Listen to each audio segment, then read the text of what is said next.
Hi everyone, my name is Matt Hamilton, and I've been working in kitchens most of my life, about 14 years, and I've learned how to make many different things, one of those being chicken parm. Most people assume that you have to go to a fancy restaurant to get fancy food, but that's simply not the case. So I'm going to show you how I would make chicken parm at home. You're going to need a few things like eggs, milk, flour, all-purpose works best, fine ground breadcrumbs. You can get them coarse and bigger, but you want fine for this so that it sticks better. Pasta noodles and sauce, butter, cheese like provolone slices, ground parmesan, and grated mozzarella. And lastly, of course, you're going to need the chicken. You want to use boneless, skinless chicken because no one wants bones in their chicken parm. Safety first is always a big thing when it comes to kitchens, so we're going to start by washing our hands thoroughly before we even start doing anything. Make sure that you wash your hands often as you go from handling raw meat to handling other things. This is very important because mishandling raw meat can make people very, very sick. Once you've done that, we're going to move to step one, which is to make an egg wash. Egg wash is very simple. You do this by cracking a few eggs into a bowl and adding liquid like milk or water. Some people use water, and that's fine. I like to use milk because it makes the egg wash creamier and it makes the final product taste better. Now you want to get a bowl of flour and a bowl of breadcrumbs and set them near your egg wash bowl. And we're going to wash and bread our chicken. To do this, you're going to put the chicken breast in the flour and coat it completely, and then move it over to the egg wash bowl and do the same, and then lastly set it over into the breadcrumb bowl so that it's completely coated in breadcrumbs by the time you're done. Set this off to the side.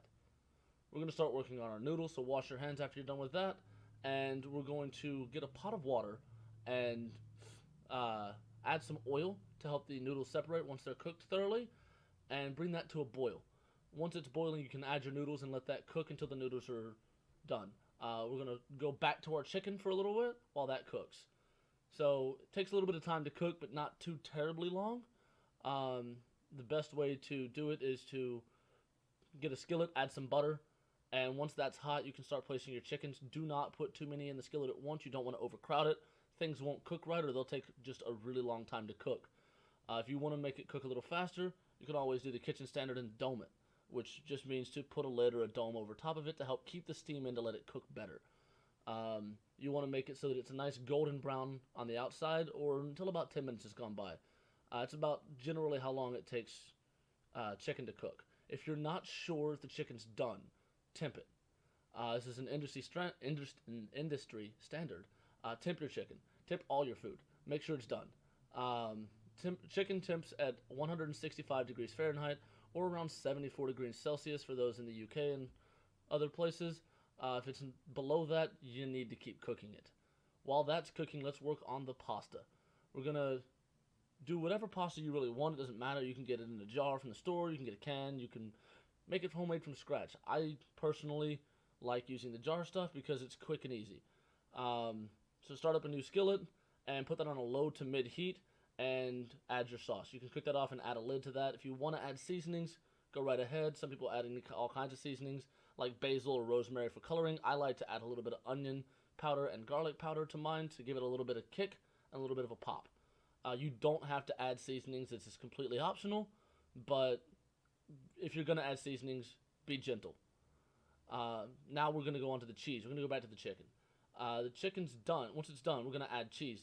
This step is pretty simple and straightforward, but make sure the chicken stays in the skillet once it's done, and you're going to layer a couple slices of provolone cheese on top and let that melt. If you take it out before you add the cheese, you're not going to get the melted cheese right. It's not going to melt on the chicken. Now, I like to add more cheese, so we sprinkle a little bit of mozzarella cheese and parmesan over top of that. The parmesan does not like to melt like mozzarella and provolone does, so you might need to let it sit a little bit longer, and I'd also put it on top. It gives it a little bit of flair, especially if you have like a Parmesan mix. Now, every good dish needs some accessories. Depending on where you go, you'll get different restaurants will have different side dishes that go with your chicken parm. I like making salads and garlic bread for my side dishes because I think they pair really nicely. You don't have to do accessories, but it looks prettier on the plate. Salads come in a wide variety. There's Greek salads, Caesar salads, Asian salads, Cobb salads, all kinds of stuff. You'll want to do a kind of simple salad so you don't take away from the chicken parm. If you go fancy, you're gonna lose it in all the fancy. So, perfect side salad. You start with a simple spring mix base, and you can find this at any supermarket or grocery store around the states. I'm not sure outside of the states because I've never left. But after you've got your spring mix base, some lettuce and some romaine, they pair together perfectly, and a little bit of shredded red cabbage and shredded carrots. Now we're going to do our garlic bread. Garlic bread is fairly straightforward, and it's my personal favorite dish. There's many different ways to make it, as you can see from here, but the best way is to take a loaf of bread, a whole loaf of bread, and cut it long ways, like you see in the top left picture, and you're going to spread some garlic and butter over the whole thing and put it in the oven for about 10 minutes at 177 degrees Celsius or 350 degrees Fahrenheit. Now that everything's done, we're going to plate it. You want to make it look pretty, so we're going to put the noodles down first and the chicken parm over top of that and layer the sauce over top. It doesn't have to be super fancy, but if you would like to make it fancy for showing off, by all means. Now it's to serve your food. It's pretty simple and straightforward. It's just serving the food. In a restaurant, you would have servers who would plate it and make it look nice on the table. You can do that, or you can honestly do whatever you want. But now that you know how to make chicken parm, try new things. Learn how to make new food. Experiment with anything. Never doubt yourself. There are so many different foods out there that you can try to make, and I wish you the best of luck in your endeavors, and keep cooking.